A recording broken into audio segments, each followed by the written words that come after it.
Most welcome dear students, आप सभी लोगों का स्वागत है आपके अपने यूट्यूब चैनल डीजे सर पर।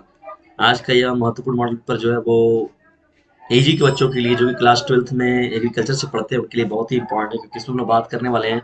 देखिए, मैंने तो इकोनॉमिक्स पर तो बात किया है, हमने डिस्कशंस बहुत सारे, लेकिन जो एग्रीकल्चर इकोनॉमिक्स पर मैंने बात नहीं किया, तो उसमें कुछ बच्चे बड़े परेशान थे कि उन्होंने कहा कि सर, जो आपका एग्रीकल्चर इकोनॉमिक्स है उस पर थोड़ा बात कर दीजिए हम लोग का उस मॉडल पेपर के बारे में। तो डियर स्टूडेंट्स, कृषि भाग 2 के विद्यार्थियों के लिए केवल ये प्रश्न पत्र है डियर स्टूडेंट्स, कृषि अर्थशास्त्र का। यह और यह मॉडल पेपर जो है आपका इम्पोर्टेंट है। ठीक है, इसको आप लोग देख लीजिएगा। ये 21 और यहाँ पर 22 के में इसको देखिए, इस मॉडल पेपर को। ये इम्पोर्टेंट है आपका डियर स्टूडेंट्स, इसको देख लीजिएगा एक बार। चलिए आइए स्टार्ट करते हैं स्टार्ट करते हैं आज के इस महत्वपूर्ण सेशन को। तो देखिए दोस्तों, यहाँ पर कृषि शास्त्र का जो इम्पोर्टेंट या मॉडल पेपर है वो बहुत ही महत्वपूर्ण है, और इसको भूलिएगा नहीं आप लोग ना। तो हम लोग आगे बढ़ते हैं और देखते हैं कुछ महत्वपूर्ण चीज़ों को इसमें। देखिए आपके मॉडल पेपर में क्या है, यहाँ पर जानते हैं आप लोग को समय और पूर्णांक की जो बात हो गई ये तो आपका रहता ही है आपके समक्ष। देखिए, जो पहला सीजन आप पहला से चीज़ मिलेगा आप लोग को डिविजन में, बहुविकल्पी प्रश्न मिलते हैं। ठीक है, तो पहला देखिए यहाँ पर बहुविकल्पी प्रश्नों का जो मिलता है, तो उसमें चयन करके आप लोग का जो एक राइट आंसर होता है उसी का उत्तर आपको लिखना होता है। पहला हम लोग का प्रश्न डिविजन, अर्थात की धन संबंधित परिभाषा किस अर्थशास्त्री ने दी है। तो इसमें डिविजन देखिए, यहाँ पहला जो ऑप्शन है आपका मार्शल है, दूसरे कौन है एडम स्मिथ जी हैं, तीसरे कौन है पीगू जी हैं, और चौथा कौन है रॉबिन्स जी हैं।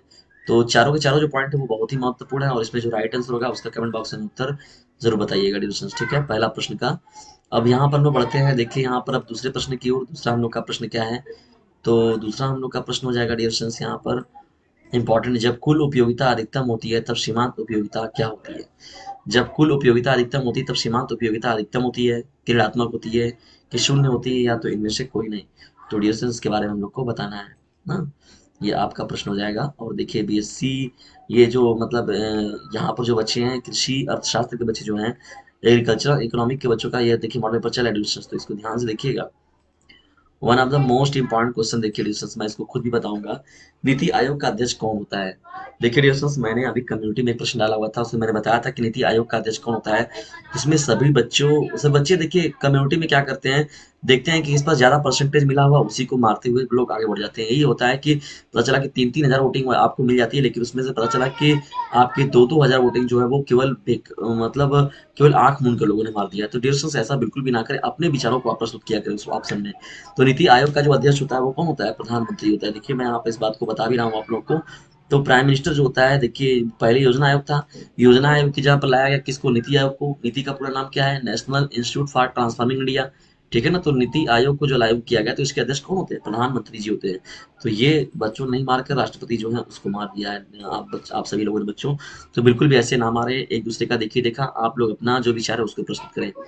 चौथा देखिए हम लोग का प्रश्न क्या है, समानता मांग घटती है जब कीमत बढ़ती है, कीमत घटती है, कीमत अपरिवर्तित रहती है, इनमें से सभी। तो जो भी इस प्रश्न का राइट आंसर होगा डिस्टेंस, उसको हम लोग को जरूर बताइएगा। ये आपका चौथा प्रश्न है और इम्पोर्टेंट है।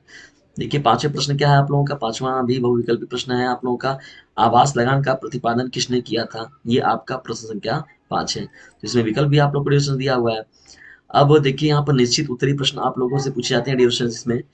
तो जो भी मतलब एक तरीके से देखा जाए तो वही बहुविकल्पी की तरह ही, बहुविकल्पी और अति लघु का एक समझ लीजिए ये भाग है।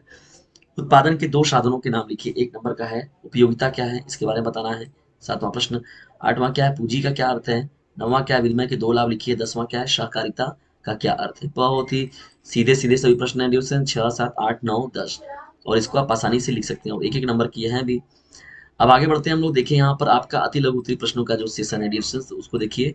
ये इंपॉर्टेंट है, क्योंकि यहाँ पर देख रहे हैं आप लोग के इधर की 2-2 नंबर के प्रश्न ये स्टार्ट हो जाते हैं। तो यहाँ पर 11वां प्रश्न है, और सभी जो प्रश्न है वो बहुत ही इंपॉर्टेंट है, इनको मैंने बाकायदा जो है वो आप लोग के इकोनॉमिक्स में बता रखे डिस्टेंस। आर्थिक नियोजन की परिभाषा देखिए, ये मैंने अच्छे से बताया है। मांग के नियम को समझाइए, देखिए मांग का नियम क्या है उसको भी मैंने बहुत अच्छे से समझाया हुआ है। 13वां आपका प्रश्न है सामाजिक परिवर्तन के दो कारण लिखिए। सामाजिक परिवर्तन किन किन कारणों की वजह से होता है, ये हम लोग को बताना है। ये हम लोग का प्रश्न संख्या कौन हो जाएगा, 13 हो जाएगा डिवीजन। ठीक है, तो याद रखिएगा इस प्रश्न को। देखिए यहाँ पर कृषि को थोड़ा जोड़कर भी बात किया गया। देखिए 14वां आपका प्रश्न क्या हो जाएगा, कृषि में पूंजी के दो महत्व लिखिए। ये भी बहुत ही इंपॉर्टेंट प्रश्न है। 15वां प्रश्न आपका क्या हो जाएगा, उपभोग की परिभाषा लिखिए। ठीक है डिस्कस, ये आपका 15वां प्रश्न हो जाएगा। अब बढ़ते हैं हम लोग लघु उत्तरीय प्रश्नों की सीरीज की ओर। देखिए लघु उत्तरीय प्रश्नों का सीरीज का जो प्रश्न होता है उसमें आपका कितने कितने नंबर का ये प्रश्न होता है, 4 नंबर का होता है। डिस्कस कितने नंबर का, 4 नंबर का होता है ना, बिल्कुल भी भूलिएगा नहीं। 16वां देख लीजिए यहाँ से प्रश्न अपना कि 16वां देखिए इसमें प्रश्न क्या दिया हुआ है आप लोगों का। तो 16वां प्रश्न जो दिया गया है, आवश्यकता कारकता उनके लक्षण लिखिए, ये है प्रश्न आपका 16वां। 17वां आपका प्रश्न क्या हो जाएगा, श्रम का क्या अर्थ है तथा इनकी विशेषताएं लिखिए। देखिए जो होता है ना किसी भी व्यापार व्यापार के लिए, श्रम हो गया, उत्पादन हो गया, पूंजी हो गई, संगठन हो गया, ये सब बातें आती है ना। उत्पादन के 5 महत्व आप लोग को बताना है डिविशन, ठीक है। हेडिंग वाइज लिखते हुए लिखिएगा ये सब हेडिंगों को, क्योंकि हेडिंग पर लिखने पर आप लोग को नंबर अच्छे से मिलता है। आइए अब हम लोग बात करते हैं यहाँ पर, देखिए आपके उस विस्तृत उत्तरीय प्रश्नों की सीरीज पर 6 नंबर का आपका यहाँ से देखिए प्रश्न देखने को मिलेगा डिस्टेंस। तो ये इंपॉर्टेंट है आपका 19वां प्रश्न, मार्शल द्वारा दी गई अर्थशास्त्र की परिभाषा की आलोचनात्मक व्याख्या कीजिए ना। तो हेडिंग वाइज बना के लिखिए इस पर। देखिए मुझे तो लगता है कि नीचे वाले पर आप ज्यादा मैटर लिख पाएंगे कि बाजार का क्या अर्थ है तथा इसका वर्गीकरण लिखिए, तो इस पर आप डिस्टेंस अच्छे से लिख पाएंगे। तो इसीलिए देखिए आप लोग को समय मिलता है, उसमें आप प्रश्नों का चुनाव अच्छे से कर लिया करें, किस पर आप अच्छे से लिख सकते हैं, किस पर आपको ज्यादा मटेरियल आता है, किस पर आप ज्यादा हेडिंग बना सकते हैं। कभी कभी क्या होता है, हम लोग प्रश्न को लिखना तो स्टार्ट करते हैं, बाद में उसे कट करके दूसरा प्रश्न लिखते हैं कि अरे अरे हम इससे बढ़िया तो ये लिख सकते हैं, तो इसीलिए दोस्तों आप लोग पहले उसको देख लिया करें। बढ़ते हम लोग 20वें प्रश्न की ओर, भारत में जनसंख्या वृद्धि क्या कारण रहता है, इसकी समस्या को दूर करने के उपाय लिखिए। जब भी कभी इस प्रश्न को किसी भी प्रश्न के साथ पूछा जाए तो इससे बेहतर तो आप किसी प्रश्न को नहीं लिख सकते। भारत में जनसंख्या वृद्धि क्या कारण है, उनकी समस्याओं को दूर करने के क्या उपाय हैं, ये पूरा का पूरा आप अच्छे से खुद भी जानते हैं, अपने विचारों में भी लिखेंगे तो आप बहुत बेहतर लिख जाएंगे। या तो इसके अथवा हम देखिए डिस्कस प्रश्न जो दिया गया है, सहकारिता के सिद्धांत का वर्णन कीजिए, ये भी आप लिख सकते हैं। लेकिन जो ऊपर का प्रश्न है वो 20वां का, तो वो बहुत ज्यादा सिंपल है और आप उसको आसानी से अच्छी अच्छी हेडिंग बनाकर लिख सकते हैं। 21वां प्रश्न देखिए, प्रश्न क्या आप लोग का, उत्पत्ति हाश नियम क्या है, व्याख्या कीजिए। तो उत्पत्ति जो हाश नियम है उसको हम लोग को व्याख्या करनी है इसकी, कि उत्पत्ति हाश नियम होता है क्या और ये बनाया क्यों गया है। या तो इसके अथवा में देखिए प्रश्न आप लोग को दिख रहा है, आसमान तुष्टिगुण नियम को रेखाचित्र द्वारा व्यक्त कीजिए। भाई अर्थशास्त्र की बात हुई और अर्थशास्त्र का बिना चित्र से बात हो जाए, ये भी तो पॉसिबल नहीं है।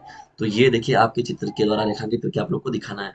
तो डिस्कशन ये रहा आज का मॉडल पेपर, जो कि अर्थशास्त्र का ही है, लेकिन ये कृषि अर्थशास्त्र के बच्चों के लिए मोस्ट इम्पॉर्टेंट है, जो कि एग्रीकल्चर के बच्चे हैं। तो आज का सेशन आपको कैसा लगा इसके बारे में कमेंट बॉक्स में ज़रूर बताएं। और जो एग्रीकल्चर का जो भी आप लोग को इकोनॉमिक्स का बनाया गया है उसको डिस्कशन देख लीजिएगा, उसमें से कई प्रश्न जो है आप लोग के मैच कर रहे हैं, तो उसको आप लोग अच्छे से तैयार कर लीजिएगा और अपने एग्जाम को बेहतर तरीके से ज़रूर दीजिएगा। तो जल्दी ही मिलते हैं हम लोग नेक्स्ट वीडियो में देर, तब तक के लिए टेक केयर, गुड बाय, जय हिंद, जय भारत। और इस जो ये मॉडल पेपर है इसको आप लोग एक बार अच्छे से जरूर पढ़ लीजिएगा डिविजन, ये इम्पोर्टेंट है ना। क्योंकि जानते हैं कोई मॉडल पेपर आप देखते हैं तो वो मॉडल पेपर क्या होता है, उसके जो प्रश्न होते हैं वो महत्वपूर्ण होते हैं, क्योंकि उससे एक मार्गदर्शन के तौर पर रास्ता मिलता है कि हम लोग को एग्जाम देना कैसे है ना। तो एक आइडिया वहां से मिलता है, तो उसी आइडिया के बेस पर हम लोग क्या करते हैं, अपने एग्जामों को लिखते हैं। तो मिलते हैं हम लोग जल्दी अगले वीडियो में, तब तक के लिए टेक केयर, गुड बाय, जय हिंद, जय भारत। डियर स्टूडेंट्स एक काम जरूर करिएगा, इसे शेयर जरूर करिएगा, क्योंकि डीजे सर चैनल को हम लोग को एक ब्रॉड लेवल पर लेकर जाना है, और वो तभी सफल हो पाएगा जब आप लोगों का भी सहयोग मिलेगा। आप लोगों की सार्थकता या हमारी सार्थकता तभी सिद्ध होगी जब आप लोग इसे, बहुत से देखिए बच्चे बोलते हैं कि सर आपके चैनल पर बहुत देर में जुड़े हैं, बहुत इस बात का मुझे बहुत अफसोस है। तो डियर स्टूडेंट्स ऐसे और बच्चे न रह जाएं, तो मैं चाहता हूँ जो भी बच्चे आए हैं तो वो जरूर बच्चों को जोड़ते चलें, क्योंकि अभी नहीं तो कभी नहीं, यही दौर है डियर स्टूडेंट्स हम लोगों का। तो इतना काम जरूर करें कि इस चैनल का जो लिंक है उसे शेयर जरूर करें, ठीक है। और इस बार के बोर्ड एग्जामिनेशन जाने जाने तक हम लोग को जो 1 लाख जो अपना फैमिली मेंबर्स बनाना है हम लोग को डीजे सर चैनल का डिविजन, उसमें देखते हैं हम लोग को कहाँ तक सफलता मिलती है। यदि आप लोगों का सहयोग रहा डिविजन तो निश्चित तौर पर हम लोग को सफलता जरूर मिलेगी। तो तैयार रहिएगा, नेक्स्ट वीडियो के साथ हम लोग जल्दी उपलब्ध होंगे। टेक केयर, गुड बाय, जय हिंद, जय भारत।